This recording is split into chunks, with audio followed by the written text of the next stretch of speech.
Hi, this is 365801 and this is a reading wrap-up video for the first 2 weeks of January 2021. Now, I plan to be doing a wrap-up video every week or 2 weeks or a month, depending on how much I've actually read, just so that I can actually keep a track of what I'm reading and what I thought of each of the titles that I read. I do have a habit of forgetting what something's about, even after I've read it. So this is another way of me keeping track of my reading. Now, in front of you, there is a small pile of print titles, but I will also be talking about the digital titles that I read as well. I also plan on reading a lot more from my Futekia subscription. I did not read as much from it in 2020, and in 2021 I'm going to try and rectify that. So I'll be talking about my digital and my print titles. Now, the first title I want to talk about is actually a title that's not on my thread on Twitter. I'm keeping a reading thread over there so that I can keep track as well. And I didn't put this title on there just because it was technically the last thing I read in 2020, but also technically the first thing I read in 2021. I read it and then instantly reread it. As I was putting it away in the drawer, I thought, oh, I'll just have a wee quick flick through, and then ended up reading it again. And that is Cute Devil by Hiro Madarame, and this is a blue title, which is Tokyopop's old, defunct BL imprint. So this is about Toru, or Akiyoshi, who has a very beautiful face, but he is not the cutest boy in the class, and he's quite happy about that. And that is because Naruse Futa is the cutest boy in class, and he knows it. He's part of the Naruse dynasty of beautiful men, and he is just hilarious how much he controls everyone around him, and he has his eyes on poor Akiyoshi. Who is very taken aback by it all. I absolutely love this series. It's part of a huge big series, and we've only got the first volume, which is a shame because I absolutely love the artwork. As you can see on the front cover, it's beautiful artwork, but inside it's comedic, but it also very beautiful as well. Very interesting line work for Hiro Madarame. This is just a really great story. It's just full of great facial expressions, and I love all of the characters. So yeah, I wish we could have more Hiro Madarame. If you can get hold of a copy, then I would pick it up and give it a go, just because even though it is volume 1, you can just enjoy the story for what it is. Just be aware there's a lot more out there that we're not going to get in English, unfortunately. And parental advisory, yes. Very much so. So yeah, Cute Devil was the first thing I technically read for 2021. Now on to the official first reading for 2021. On my Twitter thread it is 365BL 2021 as the hashtag, so that I'm keeping a track on what I'm reading. So if you want to find out what I'm up to or what I've been reading recently, that's the hashtag you can see. Now, as part of 2021, the Buzzword Readathons are going to be a little bit different, and I'm really enjoying it so far. The buzzword for the first week of January was dream or dreams, and so the first title is Dreams of the Days by Kyung-ha Yi. This was the only one on my list that I definitely wanted to read. So if I read this, then I felt like I had accomplished the readathon, although there are many others that I read in the first week. This is a Net Comics title, so that's quite a large imprint. I got this for quite a good price, I remember. I do have some Net Comics, but not loads, and so this year I'm going to maybe try and see if I can pick up a few more Net Comic titles. This is about Howon, my pronunciation, I'm not sure for Korean, and he really keeps having all these dreams, erotic dreams, about his former friend Chang-woo, but also his current best friend Ji-hyung. And I was utterly convinced that this was going to be a threesome, and when I opened it up, in the first few pages was very suggestive, very sexy. Oh, I was like, yes, this is going to be brilliant. Yes, please. And then it just kind of devolved into a sort of typical high school story. I really enjoyed it though. The art style is a bit different, as you might expect from a Korean work rather than Japanese, and also obviously the way that the book opens and it is read is slightly different, so you can get used to it very quickly though. I really liked the art style. I liked how detailed, I liked the comedic touches, the facial expressions. The tonal work is very interesting. It feels very much like it's been drawn on a computer, but I don't mind that. And the two main leads, Hwon and his friend Ji-hyung, it's obvious that that's where it's going, but I really wanted Chang-woo to get involved as well. I really thought, oh, this is going to go in a great way, because we don't get a lot of threesome BL stories that are 100% threesomes, that are both touching and interesting with an emotional background and a plot and story behind it. And of course I absolutely just love my chocolate strawberry vanilla, so any other threesomes in BL, I'm here for it. So I was looking forward to this Dreams of the Days as it started, and as it moved on I could see where it was going, so I was a little disappointed in it. So I might take a wee star off it just for that threesome baiting.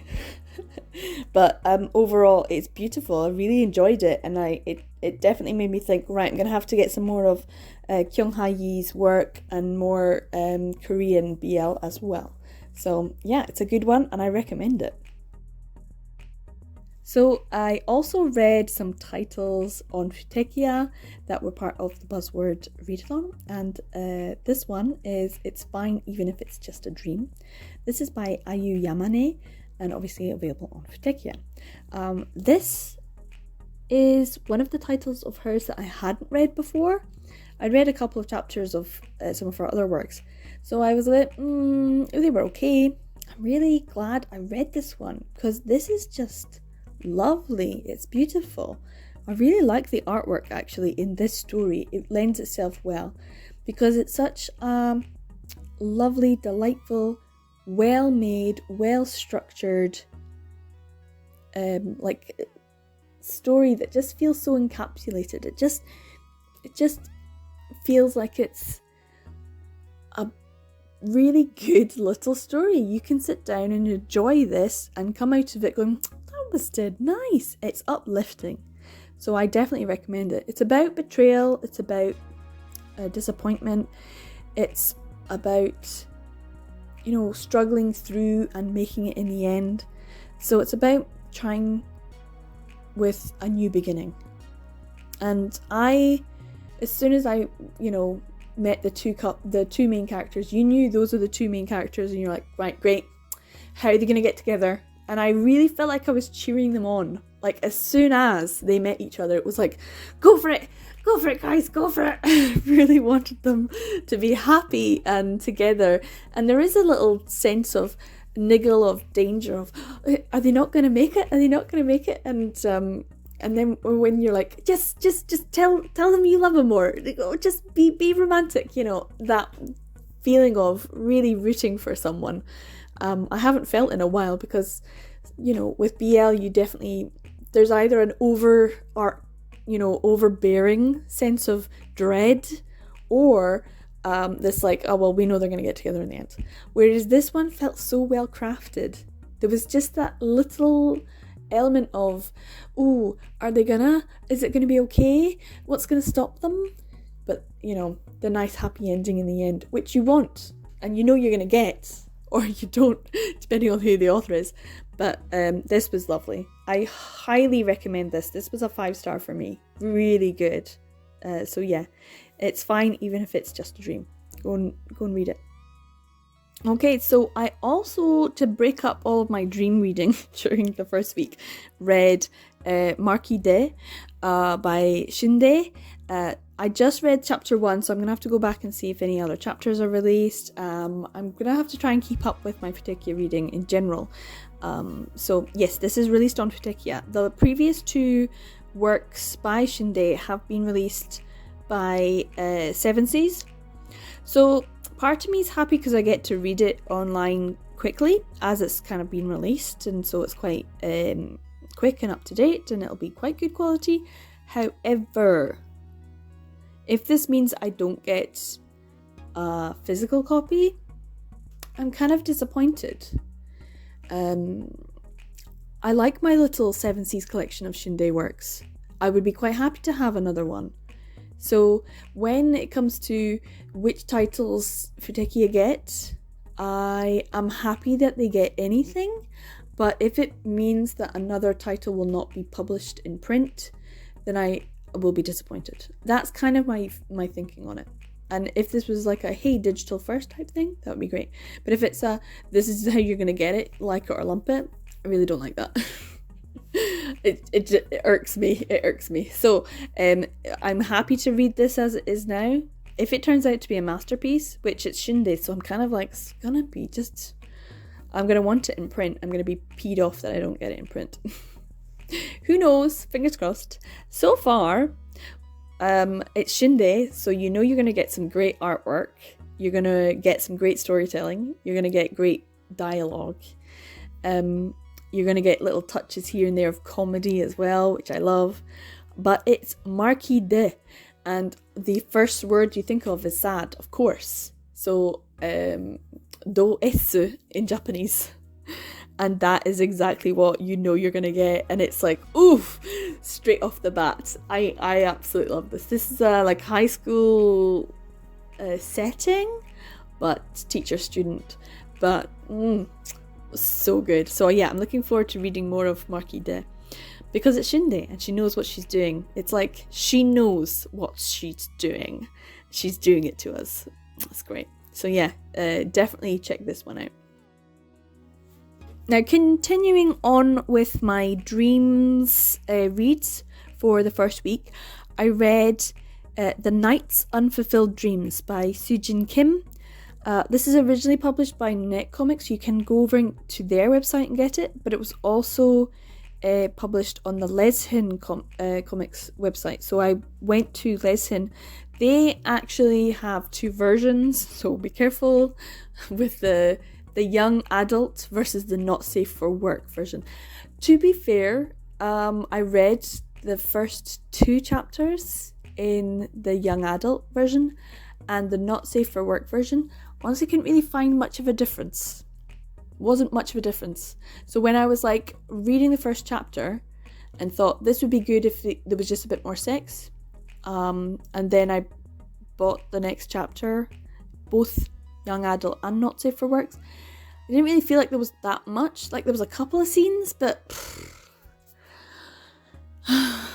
yeah, this was supposed to be like a tale of revenge. That's how it was set up. It ended up just being, oh, you didn't tell me something. All the whole miscommunication thing.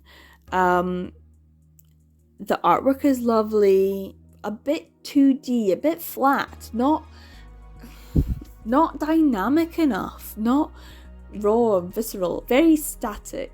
So I have issues with the sort of the artwork, beautiful but stagnant. The story seemed interesting but fell flat. So definitely not enough not safe for work for my liking. So if you, even the not safe for work, I was like, not safe for work? What's not safe about this? Come on. There's nothing in this. Honestly. I was like, this was not what I was promised from the first chapter. The first chapter gave you like, ooh, maybe it's going to be this and this, and then it just ended up not being great. So yeah, it was supposed to be revenge, but it wasn't. And I love revenge. Revenge is probably my favourite theme. And yeah, it didn't really live up to that promise, the hype of that first chapter, which I thought, oh, this is going to be great. And it wasn't. It was only just meh. So it was a bit of a meh story. So yeah, I'd probably only give this like 2 out of 5. Not fully recommending this one. Pretty, and only 9 chapters. So if you want a good solid little read, then yes. But not something I'm gonna probably read again, even though I've got it all. So yeah. Bit disappointing in that one. Now, another Futekia title that I read, I had actually started reading in December, and then I realised, oh, I haven't finished it yet, so I popped back over to the Futekia website to read the rest. So I reread from the first, because I'm like, I'm gonna enjoy this one. I'm gonna take it all in, and that's because it's Harada, and that's because it's One Room Angel. And so many people had read it already and posted on Twitter how much they enjoyed it, and I had read the first couple of chapters and gone, yeah, this is great, can't wait to read the rest. So I was like, well, why are you waiting? Come on, just do it. Oh, I think the reason was because I was so worried that it was gonna, kick me in the gut. Like an elbow to the face, like really like hurt me. So yeah, I think that's probably why. And that kind of happened. It is exactly what you would expect from Harada. She just knows how to turn the screws on you emotionally. So you do need to be a bit strong for this. I will say though, when it comes to Harada, this was probably the sweetest and most heartbreaking of all of the works that she's produced. It hurt so much at the end, and the tears, they just streamed down my face. It was like, you've got to just lie down. The noises you make when you're like, oh no. And the fact that this is BL, I absolutely love.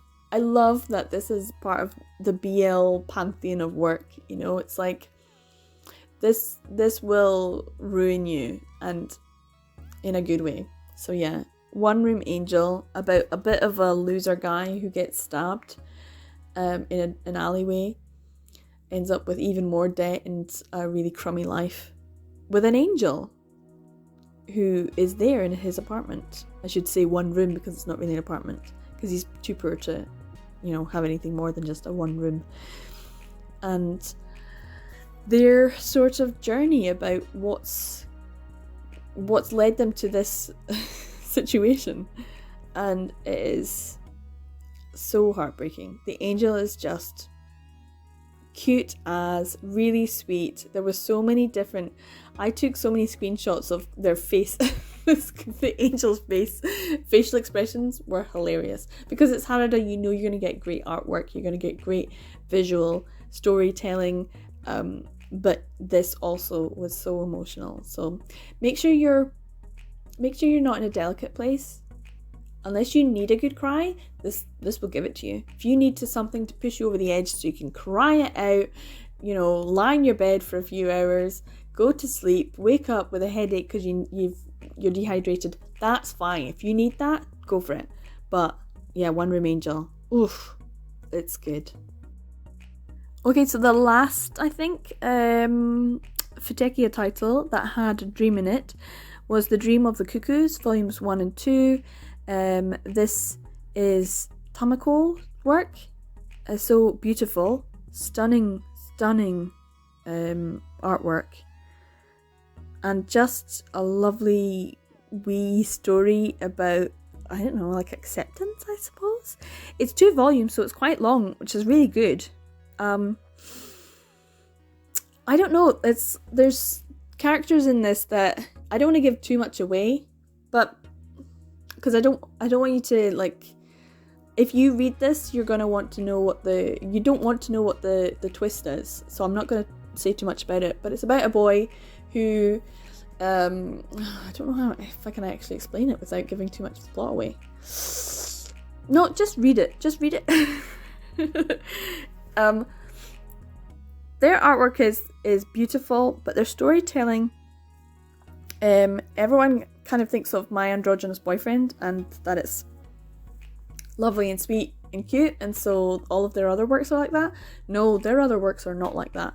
They're more like, Shinde. They're more like Harada.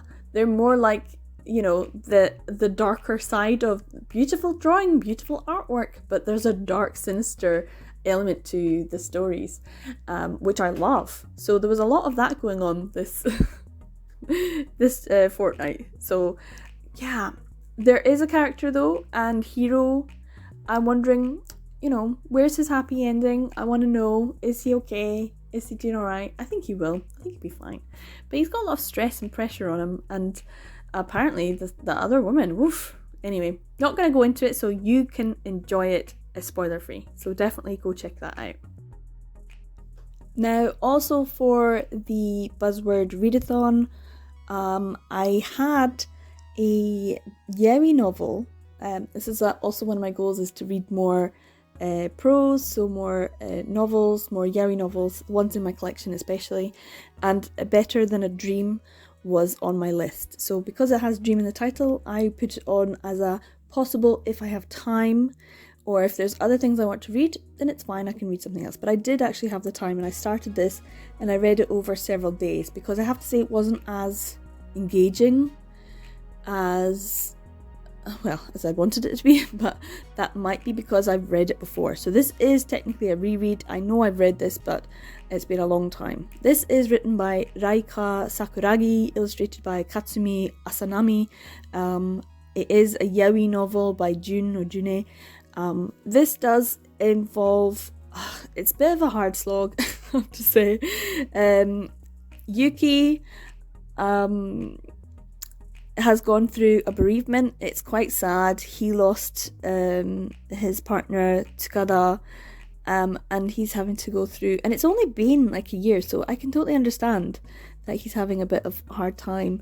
He works in a cafe up in Hokkaido, so this is set in snow-covered mountain area, and Tsukada was a mountaineer, and he unfortunately lost him in an avalanche, which was quite rare. And a mysterious man, arrives at the cafe and says, "Hire me." And it turns out he's an amazing chef. So Kamishiro just turns up, a master chef. But of course there's a bit of backstory there. I don't want to spoil it for anyone who hasn't read it, but there is a connection between Kamishiro and Tsukada that Yuki was not necessarily aware of. Yuki has a friend as well, Sato, and as soon as I started reading it, I remembered, Sato ends up being a bit of a douche. He kind of comes off as like a lazy friend at the start, and then you're like, oh, does Yuki have feelings for him? And is there something there? So there's a lot of sexual tension, and I think maybe the sexual tension is just a bit too much. Like for me, like I wanted a bit more sex, until they finally have sex, until sex is presented in the novel. I was like, oh, come on, just do it. So it was frustrating for me as well, as per Yuki, I'm assuming. I did like, though, that Yuki, even though he is bereaved, it's still showing that he has sexual desires. He still has sexual needs that are not being met because of his emotional state. He's at that stage in his bereavement process where he does not want to let go of the memory of the man he loved, and yet his body is saying, hey, come on. And I think there's a lot of people out there who want to believe that doesn't happen, that there isn't a moving on, but there is. People lose people they love and they find new love, which is lovely and amazing.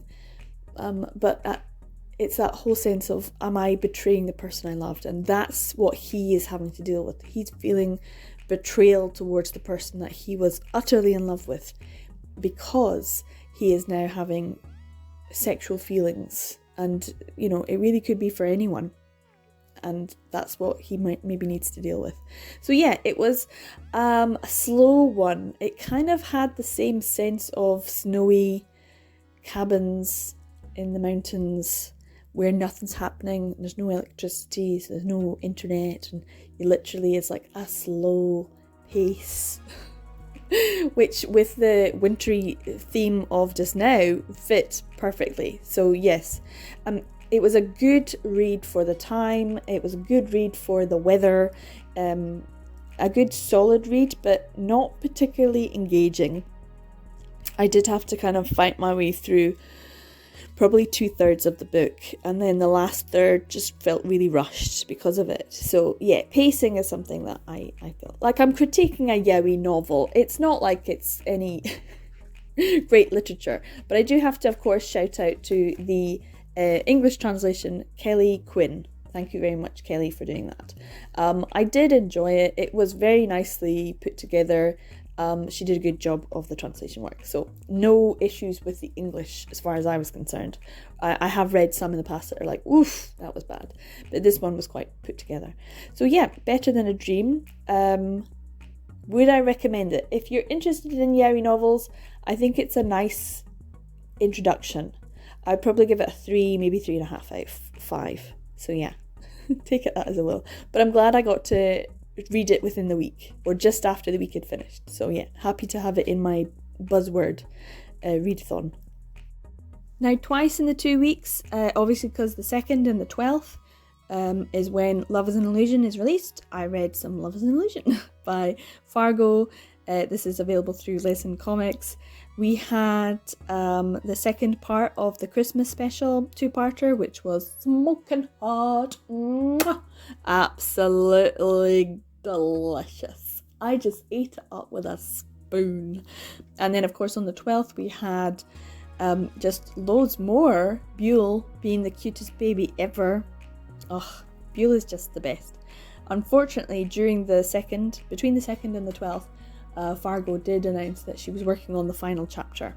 So, the world, 1,000 voices cried out in unison, no! Yeah, it's sad news, but I'm in denial, and I'm just going to be like, no, I'll just reread it. It's fine. I'll just reread it. It's okay. I'll be fine. See, when the next 2nd, 12th, or 22nd comes along and then it's like there's nothing, that will be a really sad day for me. So I'll be in mourning and I will wear black. But until that day comes, I will continue to be in denial. So I'm looking forward to the next episode of this fabulous series. It's Amigaverse. If you're interested in Amigaverse ones, if you haven't picked up Love is an Illusion, what? It's so good. It's just, I love it. I love it so much. It's got everything I want. It's just beautiful and sweet and cute. And this particular one that was released had the 2 girls from his university come, and Hyesung's university, and there was a lot of chatter online with like, are they a couple? Are they just friends? One's an Amiga, one's an Alpha. Girls, we don't get a lot of that in Amigaverse, so can we, get a bit more GL Amigaverse? Thank you very much. Lots of people were talking about, and Fargo as well was talking about the sister, so we'll see what else we've still got in store until the very final chapter is released. But I absolutely love the fact that the 2 girls turned up at the house and they were introduced as a couple, and that was like everyone, yay! We're very invested as the fans of Love is an Illusion. You become very invested. So yeah, give it a go if you haven't. And if you have, then you know exactly what I'm talking about. Now, I do kind of feel a little bit sorry for Better Than a Dream, just purely because it was one that I wanted to read and it was in the first week of January. But like that meme when the guy's walking past with his girlfriend and he turns to look at the other girl, that's literally was what was happening with Yes, No, or Maybe. So I was given Yes, No, or Maybe. This is written by Michi Ichiho, illustrated by Lala Takemiya. This is a 7 Seas title, and this is the first yaoi novel, light novel, BL light novel that we have had for probably 10 years, something like that. And this is what I really wanted to read. So Better Than a Dream is the girl on the side going, what are you doing? You have a yaoi novel right here in front of you and you're checking out this other one. But Yes, No, or Maybe is just a much better looking BL novel. What can I say? It's really nice. It's lovely quality. The outside feels nice. The fact that it's sort of a matte finish, but with the title being slightly raised embossed type thing, it's just lovely, good quality. The inside colour image is nice, the quality of the paper is good. The fact that the printing of the paper, this is one of the issues I have with the June novels, is they just cram it in and the writing goes right to the spine, whereas this one, it's just laid out lovely inside. There's no issues, very easy to read. Yeah, nice. All round very good. Also, I should probably say, this was translated by Molly Lee. So a very nice, easy to read translation. Yeah, so all round very good and happy to read this one. This is the one I wanted to read, so I was really happy to get. And I flew through this way too fast because I wanted to enjoy it. I did, but I enjoyed it a little too quickly. And that might be because it was easy to read, so well written, well translated in terms of the English, but it also might be because it was an engaging story. There were a couple of slow moments, so I wouldn't say it's like number one best top tier type thing, but I would definitely say it's a good solid start, and I would happily recommend it to everyone purely because I want to read the rest of this. This is actually a series, and I think there's 3 novels in this series and there's a spin-off as well. So 7 Seas, if we just get the next one, thanks, please and thank you. Yep, I want it. So this is about Kunieda K, who is a sort of newscaster. He reports on the news, and also a sort of stop motion animation, an animator. What's his name? Is it Suzuki Ushio? I think so. And yeah, so the two of them end up having to work together. The animator is making the opening of the new news program segment for their channel, and he works for a sort of midday afternoon program, so he is there to kind of do a little bit more in-depth of how this man is doing it, what kind of awards he's won, that kind of thing. So they end up having to work together, which is always nice, because the age range is then, office worker type. But the issue is with Kunieda, he lives a double life. He lives the life where he is the absolutely 100% Prince Charming polished newscaster, perfectly coiffed and prepared and with amazing diction. And as soon as he's out of his work mode, he's into the slobby, I hate the world, everyone's awful at their jobs, why is no one as good as me? But narcissistic, but also incredibly hardworking. So he doesn't show everyone else his the work that he puts in to be as perfect as he is. And I can kind of understand that, because most Japanese people I know are like, get in the door and put on their lounge clothes, like proper pajama, slouch on the sofa, watch TV, drinking beer and eating gyudon 100%. And it was like the proper salaryman lifestyle that I lived when I was in Japan, and it's just not a nice life unless you've got someone there. So yeah, the two of them end up having to work together, and it's dead sweet. When he bumps into him on the street, accidentally hurting him, the animator, he says, "Can you help me with the animation?" So he has to pretend to be someone else, and so he gives himself a pseudonym, and he goes over to his house, and the two of them end up interacting as both Kunieda Kei, the Prince Charming, but also of Osui. I'm trying to remember what he named himself. Owari, that's it. Owari. Owari means to stop. Owari. So yeah, and I like that kind of thing, that there's enough use of Japanese phrases in here that makes me go, oh, I know what that means. And make me feel good about Tatsuki? I can't remember his name. Anyway, Tatsuki, that's it. Tatsuki and Owari. It's quite funny. So yeah, they end up having a really interesting relationship. I won't go into the ins and outs, but just to say, this is really good. I want everyone to buy it so that I can get the next volume. So go out and buy it, read it. We need more BL novels in print. I need more BL novels in print because I think I have read most of them. So, yeah. Anyway, yes, no, or maybe is a yes from me. Over the first 2 weeks of January, I decided to read through what I had of The World's Greatest First Love. This is also one of my reading goals for the year, is to read series. So for like once a month, I might choose a series to read, and it might be to complete a series, it might be to continue reading a series, or it might be to read the whole series, or it might be a reread of some volumes and a completion of the rest. And that's kind of the point. I have a lot of series that I have read everything up to, and then there's like one extra volume and I haven't read that volume yet. So I want to reread a series to read that volume so I can read it in context. There's nothing worse than coming in at something cold and going, I don't really know. I mean, the only one that's fine with that, I think, is Finder, because it's so all over the place anyway. It doesn't really matter. So yeah, that's one of the best things about Finder. You can literally pick up a chapter anywhere and go, well, no one knows what's going on in this story, and it'll all end up with sex anyway, so it's fine.